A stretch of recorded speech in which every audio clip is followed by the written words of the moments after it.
Hey Don, can you fix my trailer? That's always the way the conversation starts. And I say, well, you know, I'm not into all that rusty nuts and bolts stuff anymore. What's wrong with it? My lights don't work. Okay, I like doing wiring, and I know how to do a boat trailer wiring, so it's one and done. You'll be great. Bring it on over. This is a big pontoon trailer here.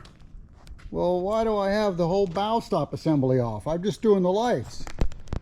Well, let's take a look, see, because this is how it always starts. Hey Don, just fix my lights, and then, you know, now I can't leave. I'm walking underneath here, and I look at the end of the tongue there where it's bolted to the trailer, and it's about to rip off. It's about to rip through. So we got to deal with that. And what we're going to do is simply just unbolt this tongue. We'll pull it out. We'll bring it to the bandsaw, and we'll cut off that little bit. And he's got more than enough length here, as you can see. And we'll just cut a foot off and put it back on. That'll be great. So then I'm underneath it, and I'm pulling all the wires out because I got to rewire it with good wire. And I sit on the spare tire, and I'm moving. I'm like, oh, what's that all about? Well, look at this. Right there where the spare tire mount is mounted onto the cross member, the one U-bolt is broken right through, rotted right through that cross member. And this is a fabricated cross member. You can see it's made on both ends and through bolted there. And look at that. I didn't see that. It's even cracked over there from stressing. So guess what? We got to pull that cross member out. We got to cut the bad section out, weld in a new piece of aluminum. All right, let's start out by getting this tongue unbolted. There's a single bolt goes down through the spacer and out the bottom. Once I get 3 pounds of rust out from underneath there, I think found the nut and bolt.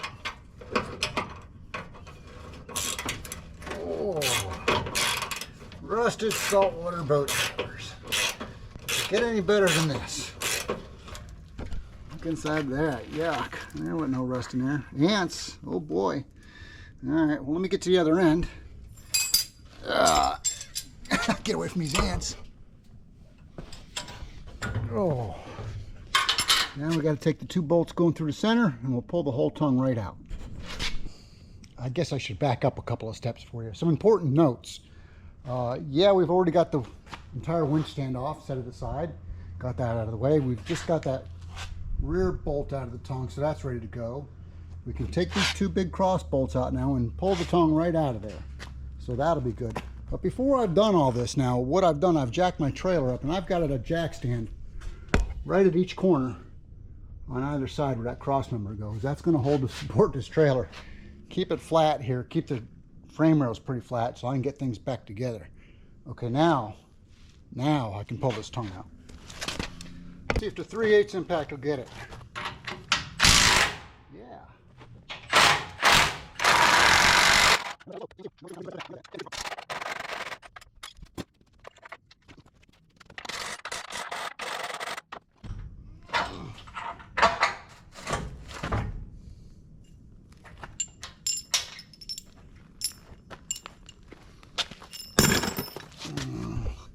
All the stuff you're going to reuse, keep a box handy. All right, let's pull this thing out of here. Oh, sure, it's all right out.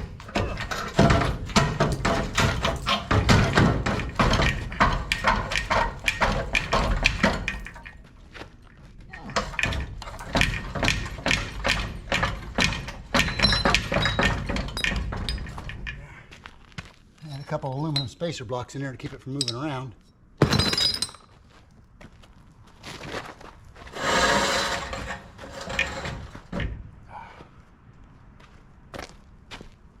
Whew. Just wire up my trailer, Don, that's all. All right, I'm gonna go get the bandsaw hooked up so I can put this in here, cut off that last little bit. We'll get the tongue back in. That'll support the front of the trailer so don't separate, and then we'll get that cross member cut out. Okay, there it is, pulled out. You know, that's chunk steel. I decided not to carry that all the way over to the shop to the bandsaw. I've marked it out square here. I've taken about a solid foot off it, and I think that'll be plenty. You can see how there was nothing left holding that bolt on there. But we're going to cut this off just with the cutoff wheel. It'll be fine. It'll be fine. It'll save me a little back bending work.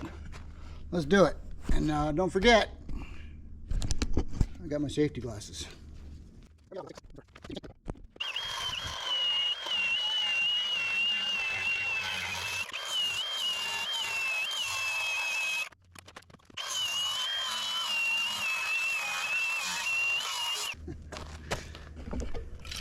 Wow, look at all the rust that was up in there. Jeez Louise, it might take a little more off before this is all said and done. Let me clean it out. We'll make our decision. Okay, I'll let my hammer make the decision for me.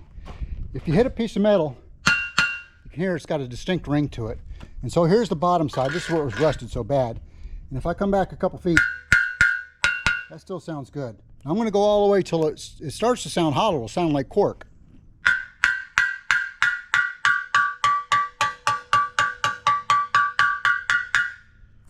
So luckily he's got plenty of tongue because we're taking off another foot. We need to get down to good metal. All right, you already watched. Okay, that's out, cleaned out. We got the good metal now. We got lots of good metal in there. That's much better. That's how much we had to cut off. And now we'll just keep going down the line. This bad cross member back here, and you can see what caused it all was this one shit ass U-bolt on there. It rotted right through that thing. There ain't no way in the world you're gonna get that U-bolt off. So hey, we got the cutting wheel out. That's how you get them off.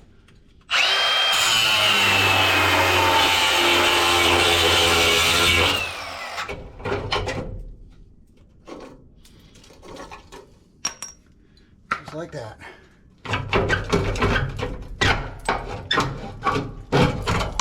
Boy, look at that. Wow. All because of that. So it looks like I'm going to have to get about at least a foot, 18 inches of aluminum.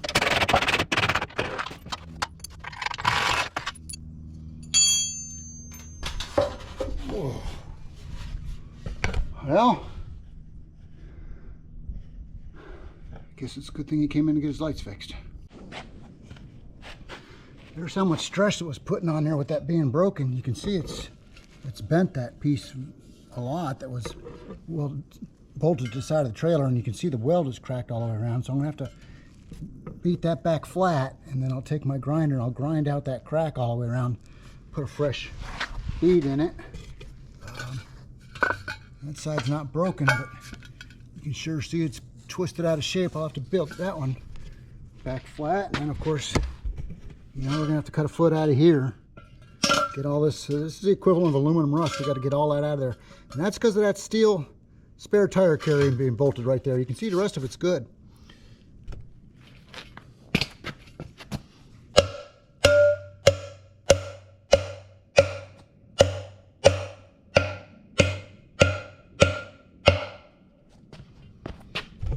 That worked pretty good. Let's do the other side.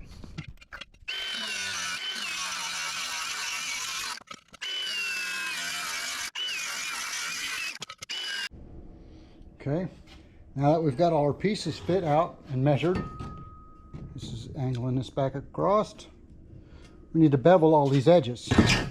We just can't weld an edge to an edge like that. We got to bevel that. So we take our grinding wheel, flapper disc.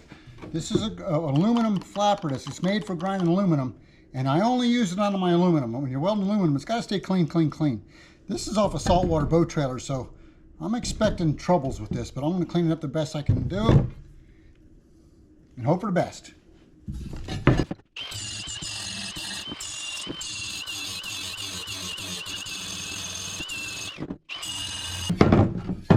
Top right.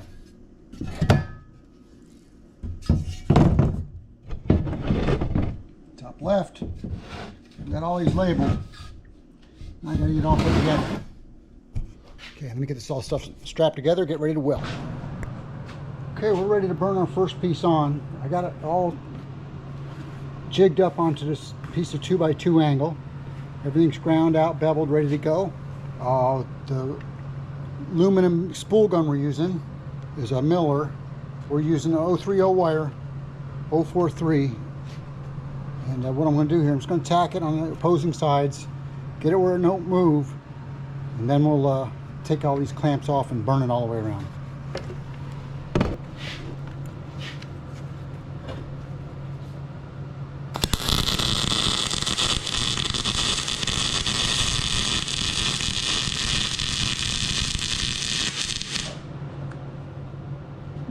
further.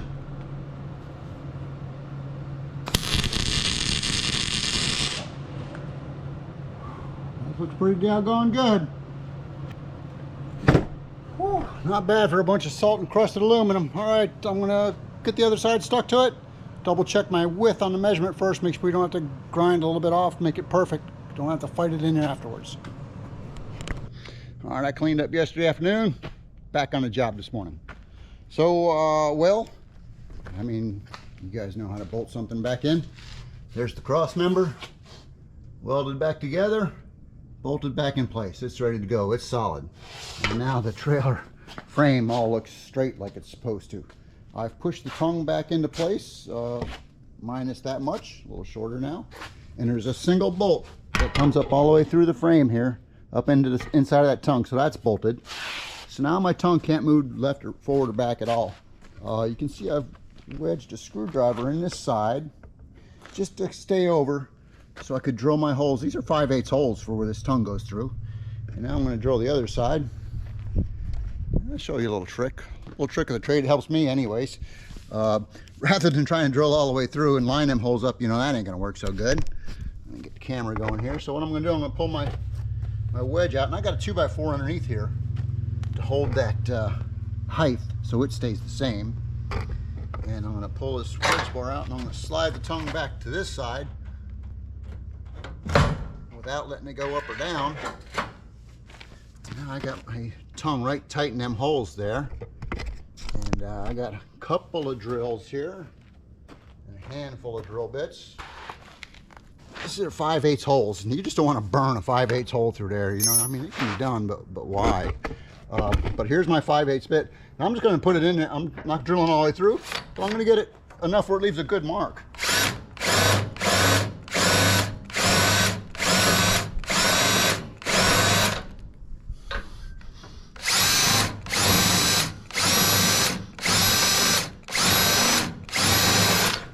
And you notice I'm starting and stopping. Don't burn the drill bits up. You know, let them cool down a little bit. But now I got a good mark in there.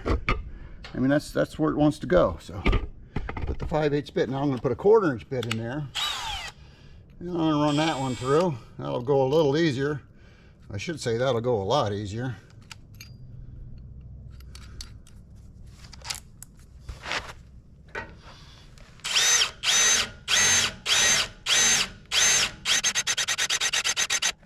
We're going to step it up to a 3/8 bit. And once again, I mean, I could just burn it through, but don't. Just go a little bit at a time. If you're screwing out strings of metal, you're going too fast. You want little chips to be coming out while you're doing it.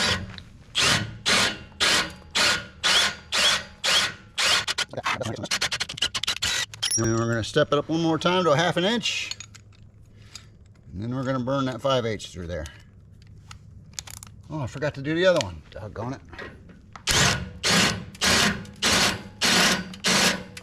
Five-eighths.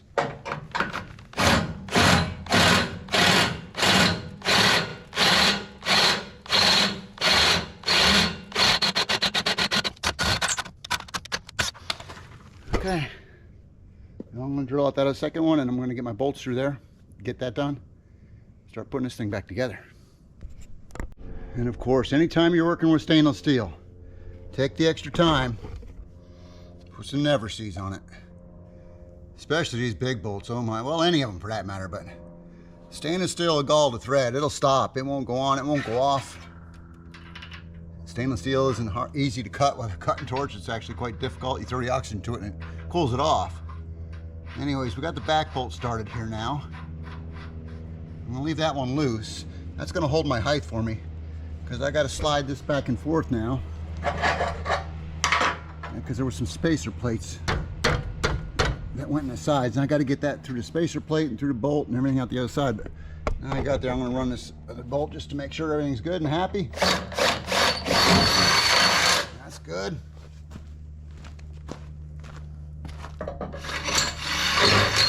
That's good. Okay, so for all general purposes, I'm done with the metal work. I have this winch stand I have to put back up on the front. That's just 3 bolts holds that down, and that'll be done. So let's recap the job. We had to remove that cross member, cut out the bad piece and weld in the new piece of aluminum where it was rotted out there. Obviously reinstall it, that's done. The tongue itself, the last foot or so of it was rotten. And actually here's the pieces I cut out. Here's your aluminum tongue where it was together. There's where the tongue was bolted through. That's not so good. But anyways, back to the job. So we cut that off, had to remove the tongue, cut all that off, put that back in, re-drill it. And of course it cost us a drill bit and whatnot, various shop supplies, various welding supplies. All in all, I'm about 5 hours labor on this metalwork job. Am I slow? I don't know, maybe, but I was steady working the whole time. I wasn't sitting around, so it just, these things take time, you know. So when you go have a job like this, don't think, hey buddy, come on over, we'll at lunchtime put this together. No, it takes some, just all this stuff takes time. You know, the jack had to be relocated. It was back here and obviously can't be back there now. I had to move it forward, and if it would have been any shorter, he would have had to get a fixed position jack. So like I said, for all general purposes, the metalwork's done. Now I gotta do what the trailer was brought here for originally. We're gonna put all new lights and wire in this thing, and that'll be another subject. All right, thanks for joining me.